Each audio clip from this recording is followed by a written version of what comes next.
कब्जा ग्रुपों की एक बार फिर से शामत आ गई। अस्सलाम वालेकुम, मैं हुज़ैफा अशरफ आसमी और आज के व्लॉग में आपको खुशामदीद। चैनल को सब्सक्राइब कर दीजिए, लाइक कर दीजिए और अपने दोस्तों के साथ शेयर कीजिएगा।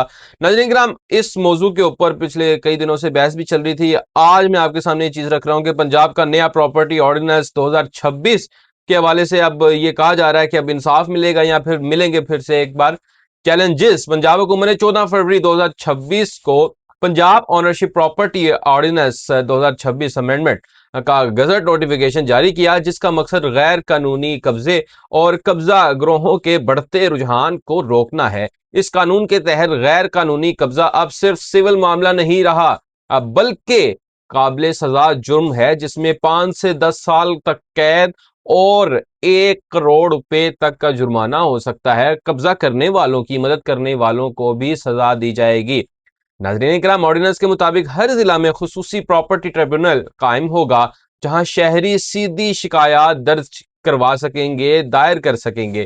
ट्रिब्यूनल की कार्रवाई की निगरानी एक कमेटी करेगी, जिसमें डिप्टी कमिश्नर, जिला पुलिस ऑफिसर, असिस्टेंट कमिश्नर और असिस्टेंट डिप्टी कमिश्नर रेवेन्यू शामिल होंगे। कमेटी 30 दिन के अंदर अंदर रिपोर्ट जमा कराएगी ताकि ट्रिब्यूनल तेजी से फैसला दे सके। जजेस जो इजाफी सेशन जजों की हैसियत से मुकर्रर होंगे, अफ्रीकैन की मौजूदगी के बगैर भी केसेस का फैसला कर सकते हैं। नाज़रीन कराम, अगर फ्रीकैन में मुफाहमत या सेटलमेंट हो जाए तो कमेटी रिपोर्ट ट्रिब्यूनल को पेश करेगी और समाअत के दौरान ट्रिब्यूनल आर्जी अहकामात इंटरिम ऑर्डर्स जारी कर सकता है, जैसे कि जायदाद की हिफाजत। इसका मकसद कब्जा ग्रोह को फायदा उठाने से रोकना और असल मालिक को फौरी इंसाफ फराहम करना है। नाज़रीन इकराम, इस पर भी बात करते हैं कि ट्रिब्यूनल के फैसले के खिलाफ अपील सिर्फ लाहौर हाई कोर्ट में दायर की जा सकती है, जिसे 30 दिन के अंदर फैसला करना होगा। Ordinance supreme court, Lahore high court या आईनी अदालतों के दायरा इख्तियार में आने वाले केसेस पर लागू नहीं। और इसके ताहम इस कानून का अमली नफाज अभी मुकम्मल नहीं हुआ। कुछ शहरियों और वकला ने ऑर्डिनेंस के खिलाफ अदालत में दरख्वास्तें दायर की और लाहौर हाई कोर्ट ने अमल दरामद को आर्जी तौर पर रोक दिया।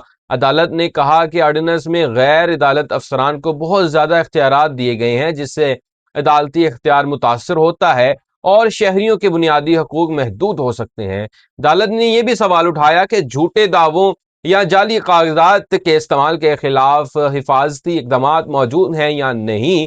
ये ऑर्डिनेंस माशरती और कानूनी दोनों लिहाज से अहमियत रखता है।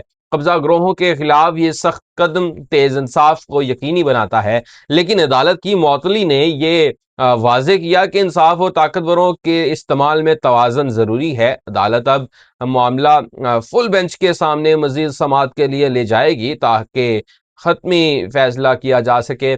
माहरीन और वकला इस कानून को उम्मीद की किरण के तौर पर देख भी रहे हैं, क्योंकि कब्जा गिरोह हमेशा से जायदाद की गैर कानूनी मुंतकिली और कब्जा के जरिए अफराद के हकूक मुतासिर करते रहे हैं। अगर ऑर्डिनेंस मुकम्मल तौर पर नाफिज हो गया तो यह कब्जा गिरोहों के खिलाफ कानूनी हथियार फराहम करेगा।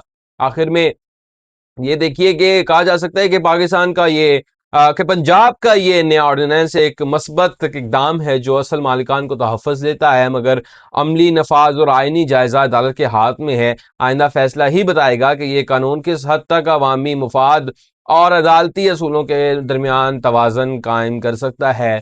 जी हाँ नाज़रीन कराम, ये आपने देखा कि हमारे पास पंजाब का नया property ordinance 2026, Punjab ownership property ordinance 2026 amendment का गजट नोटिफिकेशन जारी किया गया, जिसके मुताबिक इसकी सजा का भी जो है वो बताया गया कि गैर कानूनी कब्जे और कब्जा ग्रोहों के बढ़ते रुझान को रोकना होगा। इस कानून के तहत गैर कानूनी कब्जा अब सिर्फ सिविल मामला नहीं है, ये भी करार दिया गया, बल्कि काबिल सजा जुर्म बन चुका है, जिसमें 5 से 10 साल तक की कैद हो सकती है और 1 करोड़ रुपया जो है वो जुर्माना भी होगा। ये थी आज की वीडियो। इंशाल्लाह आपसे अगली वीडियो में मुलाकात होगी। अस्सलाम वालेकुम।